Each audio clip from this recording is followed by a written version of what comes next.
Olá, seja bem-vindo a mais um FIS News. Vamos trazer as últimas notícias do mercado de fundos de investimento imobiliário. Olá a todos! Hoje, a gente vai dar uma olhada nos relatórios mais recentes de alguns fundos bem conhecidos. HGBS11, VSLH11, TORD11 e TRBL11. Exatamente. Tem bastante coisa para a gente analisar hoje, desde desempenho de shoppings até umas questões mais, digamos, delicadas em fundos de CRI e logística. Vamos tentar extrair o essencial aqui. Legal. Então, começando pelo HGBS11, o Regi Brasil Shopping. Os números de maio vieram fortes, né? Vendas por metro quadrado subindo bem, 12,9% comparando com maio do ano passado. Sim, e o NOI também. O resultado operacional líquido subiu 13,9%. São números robustos, mostram a recuperação do setor, né? Sem dúvida. Mas, tem um detalhe importante no NOI de maio. Teve um efeito pontual ali, sabe? Receitas de aluguel de abril que só entraram em maio por causa de uma migração de sistemas da Allos. Ah, entendi. Um efeito contábil, então. Isso. Mas mesmo tirando isso, o acumulado do ano ainda mostra crescimento, o que é bom. E a vacância continua baixa, 4,8%. Bem melhor que um ano atrás, que era 6,3%. Muito bom. E além da operação do dia a dia, teve uma notícia importante de portfólio, né? A venda de uma parte do Shopping Jardim Sul. Correto. Eles assinaram um compromisso para vender 10% do shopping.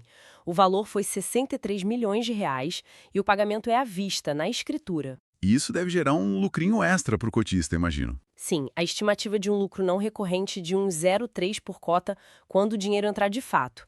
Mas o mais interessante para mim é o cap rate dessa venda. Qual foi? 7,7%, calculado sobre o NOI dos últimos 12 meses.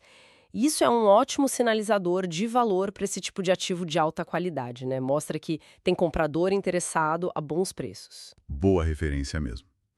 E para fechar o HGBS 11, como ficou o resultado e a distribuição de junho? O resultado foi 0,13 por cota, mas eles anunciaram uma distribuição um pouco maior, de 0,16 por cota, para pagar agora em julho. Usaram um pouco da reserva, talvez. Provavelmente. Eles mencionaram que o guidance, a projeção para o segundo semestre, vai vir no próximo relatório. Aí a gente vai ter uma ideia melhor de como eles pretendem seguir com as distribuições. Certo.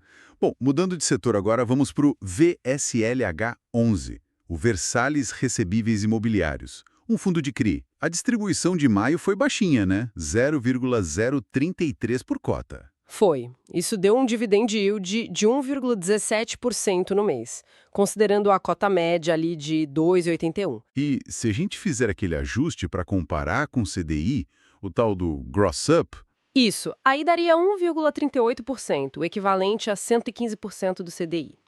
No semestre, eles distribuíram quase 92% do lucro caixa. O problema maior, assim, está na carteira. por quê? O que tem lá? Olha, 85,6% do patrimônio líquido, que é de uns 300 milhões, está alocado em CRIs. Até aí, ok, é um fundo de CRI. Mas a situação desses CRIs preocupa. Como assim? Só 22% estão adimplentes, pagando em dia. A maior parte, quase 62%, está em período de carência. E tem 1,6% que já estão inadimplentes, embora eles digam que estão negociando. Nossa, 62% em carência é bastante coisa. É muito. E isso junto com o fato de maio ter tido menos dias úteis e um IPCA mais baixo lá em março, que corrigiu esses papéis, fez a receita dos CRIs cair no mês. Ainda tiveram problemas específicos com dois CRIs, o OP Resort e o Eco Resort, que também afetaram o resultado. Entendi. E isso tudo, claro, acaba refletindo no preço da cota no mercado, né? Vi que estava 2,98 em maio, enquanto o valor patrimonial é 10,8. É um desconto gigantesco. Exatamente. Um desconto desse tamanho geralmente indica que o mercado está bem cético sobre a chance de recuperar esses créditos ou sobre a capacidade futura do fundo de gerar renda. É um sinal de alerta forte para o investidor. Com certeza. Bom, seguindo nessa linha de fundos com desafios, vamos para o TORD11, o Tordesilhas EI. A grande novidade recente foi o grupamento de cotas, que aconteceu agora em junho. Isso, fizeram um split. Basicamente, juntaram 6 cotas antigas em uma cota nova.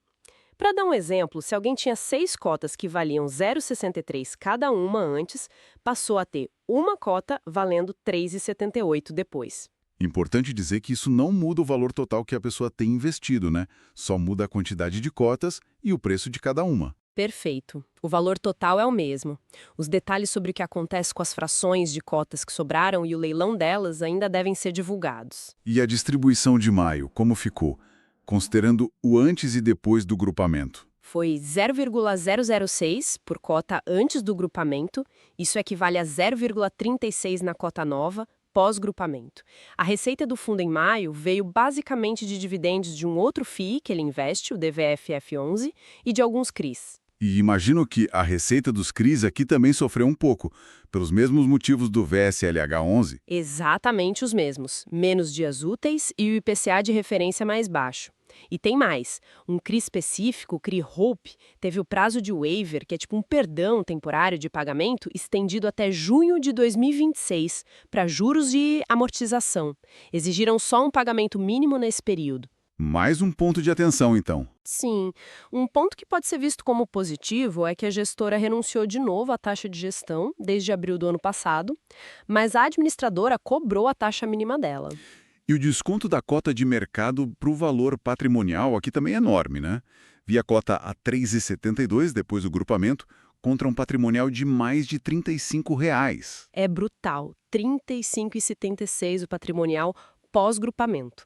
Esse desconto reflete muito a composição da carteira, que é bem misturada. Tem CRI, tem outros FIIs, tem participação em empresas, equity e, claro, as incertezas sobre a recuperação desses ativos todos. Faz sentido. Bom, para fechar nossa rodada de hoje, vamos falar do TRBL11, o Telos Rio Bravo Renda Logística. Tivemos uma pequena redução na distribuição de junho, foi isso? Foi. Distribuíram 56 centavos por cota, deu uma reduzida de 0,02 centavos. A gestão explicou que foi um ajuste para fechar o semestre distribuindo exatamente 100% do resultado caixa. Mesmo assim, o yield anualizado ainda ficou interessante em 11,2%. Ok, mas o assunto que mais chamou atenção nesse fundo foi outro, né? Ah, sim. A situação com os Correios lá no Centro Logístico Contagem, o CLC.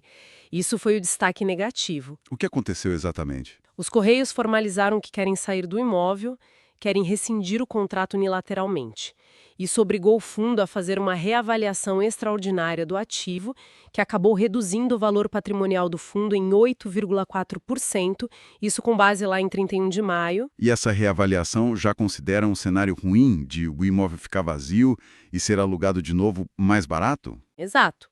Ela já considera a interrupção dos aluguéis dos Correios e uma reocupação gradual, tipo em 12 meses, com aluguel uns 30% menor do que o atual. A saída mesmo dos Correios está prevista para 18 de agosto. E a gestão do fundo está brigando por causa disso, certo? Alegam que os Correios estão tentando fugir da multa de um contrato longo. É o que eles alegam. O contrato era típico, ainda tinha 10 anos pela frente. A gestão diz que os Correios alugaram um outro imóvel, menor, lá na mesma região, por um preço bem mais baixo, cerca de 30% inferior, e que agora estão usando uma desculpa para rescindir o contrato com o fundo sem pagar a multa contratual, que seria bem alta. E o que a gestão está fazendo? Eles estão cobrando os aluguéis como se fossem aviso prévio e buscando receber a multa, seja administrativamente ou na justiça. Vamos ver no que dá. Pelo menos, eles informaram que as obras emergenciais e estruturais que precisavam ser feitas no CLC foram concluídas, então o imóvel está apto para operação. Entendi. Uma novela aí pela frente. Mas teve alguma notícia boa em outro imóvel? Para dar uma equilibrada? Teve, sim. Lá no imóvel One Park, acabou um período de desconto que eles davam no aluguel para inquilina Cromos, e além disso foi aplicado o reajuste anual do contrato. Juntando as duas coisas, eles estimam um aumento no aluguel mensal que deve gerar uns 7 centavos a mais por cota nos próximos 12 meses. Ah, uma notícia positiva então. E eles deram alguma projeção de distribuição para o segundo semestre? Deram sim, um guidance, uma projeção de 0,61 centavos por cota ao mês. Isso já considera a receita de locação que eles têm contratada hoje, mais a parcela final da venda de um ativo lá de Duque de Caxias. Mas, né, é sempre bom lembrar, projeção não é garantia. Claro, sempre.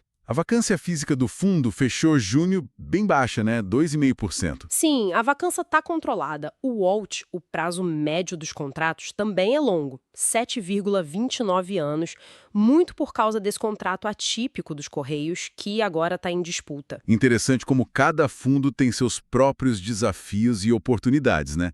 Depende muito do segmento, da qualidade dos ativos e, claro, da gestão dos contratos e dos riscos. Fica até uma reflexão. Qual? Nesse cenário que a gente vive, de juros ainda altos, economia patinando um pouco, o que será que pesa mais na hora do investidor escolher um FI? É a qualidade do tijolo, do imóvel em si, ou é a segurança dos contratos, seja de aluguel ou de crédito? E do que se busca? Uma boa reflexão para quem investe. Com certeza. Bom, pessoal, por hoje é isso. Agradecemos pela audiência. Deixe um like se você gostou, se inscreva no canal e ative o sininho para não perder os próximos. E deixem seus comentários. Qual notícia de hoje mais chamou a sua atenção? Queremos saber. Exato. Lembrando que a gente está no YouTube, no Spotify e também no TikTok. Até o próximo episódio. Tchau, tchau. Tchau, pessoal. Até a próxima.